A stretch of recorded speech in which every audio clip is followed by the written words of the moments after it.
welcome to Her Story, Women in Loyalism. My name's Leanne Abernethy, and today we're going to speak to another one of our Her Story members, Sandra Logan. Hello, Sandra. Hello, Leanne. How are you? I'm good, thank you. Thank you so much for coming along today, because I know you are a wee bit nervous. Very. No need to be, it's just a conversation. Sandra, you're quite a new member to Her Story, Women in Loyalism, so could you tell me just a wee bit about yourself so that everybody can hear about you? I was reared in a very small village outside Korean, and it was a mixed community. And my mother's side of the family would have been all members of the Orange Lodge and that kind of thing. There were none of them in bands. But my father's side, they were all in bands. They were all in the one band. Right. So they were. Okay, and you said you grew up in quite a mixed community. What was that like? It was fine. You know, it was fine. Obviously, I turned 9 and things changed. You know, it was 1969 and things changed greatly. Okay, and what way did they change, Sandra? Obviously, the community wasn't as mixed. Right. It was more Protestant orientated. Okay. Although there were Catholic people there, you know. But it changed to more Protestant around the actual town itself. And the outskirts was more Catholic community. Right, okay. And how did that happen? Well, in all honesty, I suppose, for me, I was so young, you know, I didn't really understand what was going on. Yeah. I just remember Mr. Paisley in the town shouting, you know what I mean? So, like, I didn't really understand what was going on. Yeah. And I didn't see things changing as such, Yeah. you know, at that young age. Yeah. It's crazy when you look back at the Very things much so. and what was going on back then. Very much So so. tell me a wee bit about yourself now. What kind of things are you involved in, Sandra? My kids have all grew up and I'm on my own, and I find that very strange. Do you? Very, very strange. I try to keep myself busy. I'm crazy, mad, knitting, crocheting. You know, I'm out 3-4 times, maybe 5 times a week, knitting, crocheting. And that's where I get my company from. It's like a social thing for me. Yeah. You know, and the crack, you know, the crack's amazing. Is it? So whenever you go to the likes of knitting and crocheting, then it's more than just knitting and crocheting. It's For me, it is. For you it is. It's a social thing for me. Right, Gets me. okay. It makes me move out of the house. Because if I had my way, I would sit in the house. Would you? Yeah. Is it difficult sometimes to push yourself then to get out Very of the much house? so. Very much so. And age has a thing to do with it too, you know. Yeah. Well, fair play to you. I am always after one of those big knitted, chunky cream jumpers. Just, you know, if you've ever got spare time, I would like one, please. So tell me then about Her Story, Women in Loyalism. So you got involved with us. What made you do that? Because you sound as if you're busy knitting and crocheting. Yeah, well, I haven't actually, as yet, organised myself that I can get to many of your sessions, you know. I think I've been to a couple.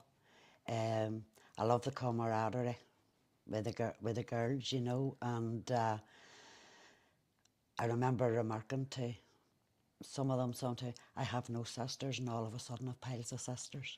Oh. You know, and that's the way I see it. Just feeling part of and being listened to, you know, because as I'm a different generation from some of them, and yet I've been knocked down, you know, for speaking up, or you felt awkward, or, you know, confidence wouldn't have been good. Right, you know what I mean? You've okay. been scared to speak up. Right, was this back in Oh, the years past? ago. Years ago? Right, okay, so you were scared to speak up? Yeah, you'd have been frowned upon.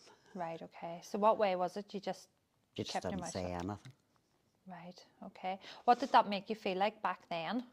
Oh, it was awful. You Was just felt, you know, that it had, in all honesty, it had a very severe effect on me personally. Right. So it did a lot of personal stuff. Affected me very badly. Right, okay. Confidence especially, anxiety, all that. mental kind of stuff. But as I say, it hadn't a great effect on me personally at all. And do you think that was similar to a lot of women back then? Uh, I'm not sure.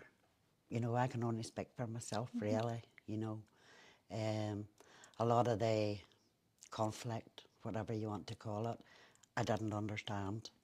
My personal circumstances changed, and so I wasn't involved in band parades and things like that there, you know, and all that stuff took a back seat for a long time. Now, as I say, my father's family was on they were all in the one band. My brothers went into bands. I wanted to join a band, and it was actually a pipe band, but I wasn't able to fill the pipe, you know, so I couldn't do it. I was too young, couldn't do Right, it, okay. you know. And then circumstances and all that, for years, went on the back burner. Yeah, yeah. So do you think your culture and your heritage is very important to you? Very much so. Now that I'm older, Yeah. I want to learn Right. why, Okay. you know. Yeah. And do you think it's HERstory giving you the platform to allow you to learn? Absolutely, absolutely. Well, that's good. It's brilliant. That's what we're set up to do, so it's really good to hear that. Yeah. I know you haven't got to very many sessions yet Yeah. because you're so new, but you are a very important member, and you have come along to things, and it's good because we do have that Facebook page where we Yeah. keep involved, and numerous WhatsApps. Every time you look, I have added you to another WhatsApp Yeah. group, and I know you have very recently joined the Women's Orange Order as well. Yes, So do you want to yes. tell me a little bit about that? Oh, I love it.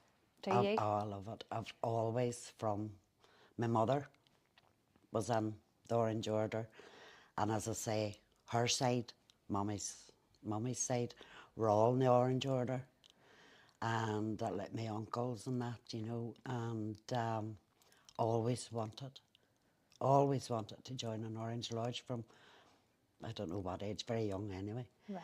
And then personal circumstances put an end to that, you know. But I love it. I really do. I feel so proud, you know. And you was know, now just the right time? Did it it's feel just right? it's the right time for me. Kids are away, all grew up.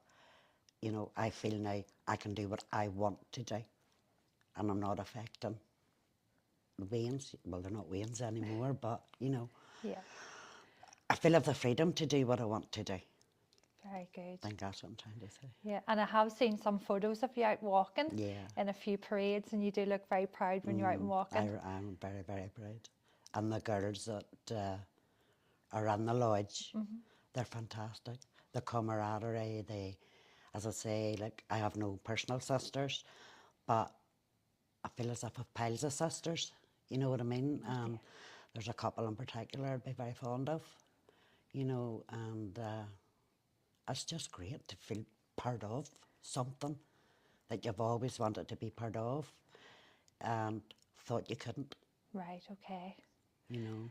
And I think that's a big barrier for a lot of women. We think we can't do stuff, or, you know, family life gets in the way, Yeah. or other things get in the way. And I think the beauty of the programme is we can do whatever we want to do, Yes, as much or as little, and everybody has different aspirations. absolutely. And it's dipping in and out. So I know you've been on a couple of the trips with us. Do you want to Yes. tell us about any of them? Oh, they're fantastic. You know, I have learnt so much stuff.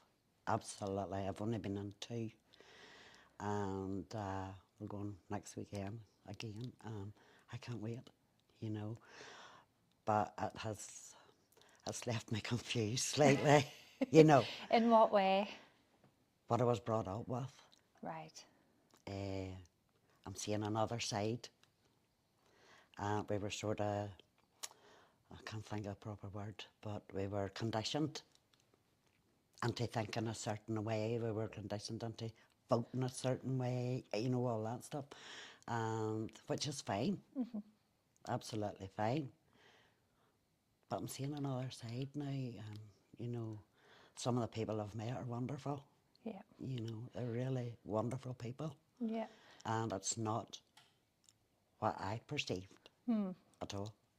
And I think that's the importance of things, isn't it? It's about making your own choice as to what you're going to vote or what you're going to Yes. say or what your own thoughts are. Yeah. But to get to that choice, you have to be informed and you have Yes. to know what's going on rather than just being told that's the way it's always done. Yeah.